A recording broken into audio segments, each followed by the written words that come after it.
Well, hi, this is Jay Arthur. And let me say one thing perfectly clearly. Nobody wants to read your spreadsheet. Nobody. You can try and make them pretty, but that just doesn't really matter, all right? According to Microsoft, Big Brother's keeping track of how we use things. Excel users use Excel. 60% of the 650 million users use it for lists and reports. 20% go deeper, and 20% are gurus. Now, you can tell by the rounding here, I think these are swags, so I don't put a lot of faith at the high end. But how can I tell that most people are trying to make their spreadsheet readable by people? Now, here's the problem. People reading a spreadsheet is a manual process. It's kind of silly. How can I tell that most people are doing this?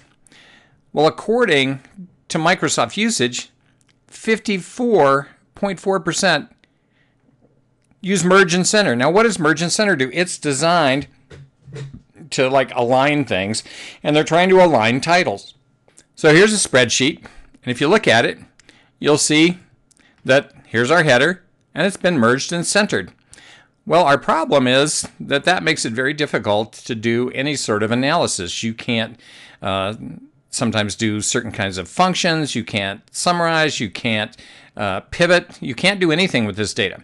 And most people are trying to line their data up in rows like this, so January, February, whatever. And then they stack 2016 on top of 15 on top of 14 to try and make it easy for people to read. Now, here's the problem. Look at this data. Can you tell if there's any signal or any noise in there? Are there any signals? No, I can't tell. It's not until you turn these into some sort of chart and do some analysis that you can figure anything out about this at all. Now, these are also merged and centered. Now, if I do something crazy, like I try and select this data and the other data and then try and do a chart, I'm going to insert a line chart here. Whoa, what in the heck happened there? Well, that's because all these things are merged and centered over here. All right, so we have to take all of this stuff and unmerge and center. And if you have something like this, instead of merge and center, if you select that, choose Format Cells, and again, you can right-click on anything inside of Excel, and you get a menu for something. And you go down to Alignment, Center Across Selection. You get the same result, but there's no merging. Now, we could now take this data and actually go in and do insert a chart. But if you look at it, now the years are in the wrong rows, and so we get all this weirdness. We don't know what the series are, and we'd have to really adjust this a lot to try and make this chart readable. All right, so this is the challenge of using this kind of data, right? We still can't tell what's going on. All right, so our challenge is to turn that into something that is more useful. So what you want to do, I'm going to get this out of the way, is you need to take this data, right? And we're going to take that data, and if we copy that, we're going to go over into our column sheet. If we do a right click, paste special, transpose, OK, we'd actually get our data pasted in there.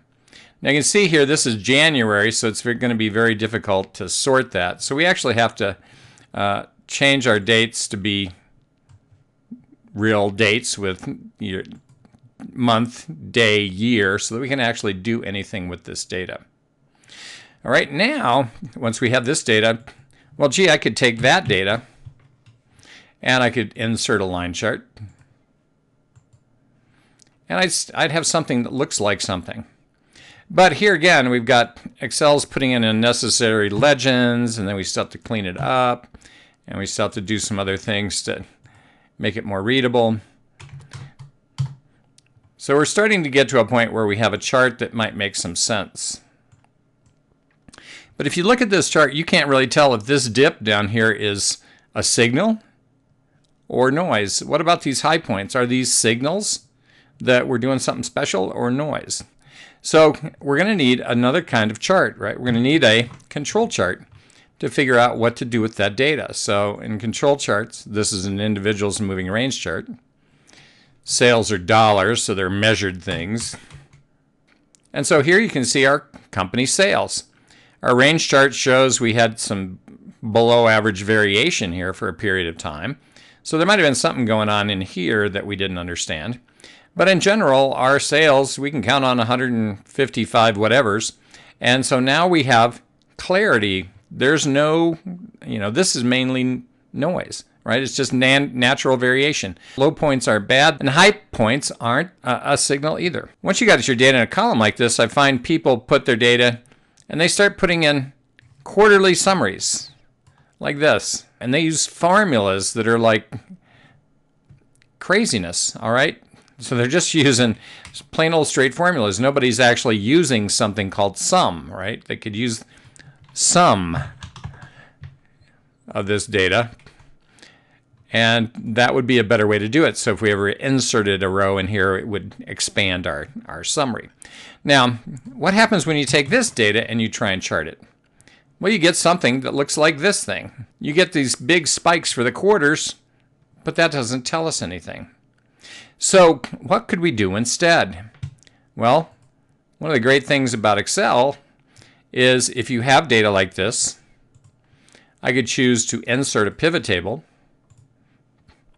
and I could click on month and year, add in our company sales here, and we want to change those to be a sum, not a count. So here we have row labels, right? So every month is in here, and we could actually use pivot tables to group this by quarter and year. And so very quickly we can take that data that doesn't have anything in it and summarize it in the way that we'd like to see the data. This is the thing I keep seeing is people are trying to make their spreadsheet pretty. Stop trying to do that. Put it in a format that Excel can read, not people.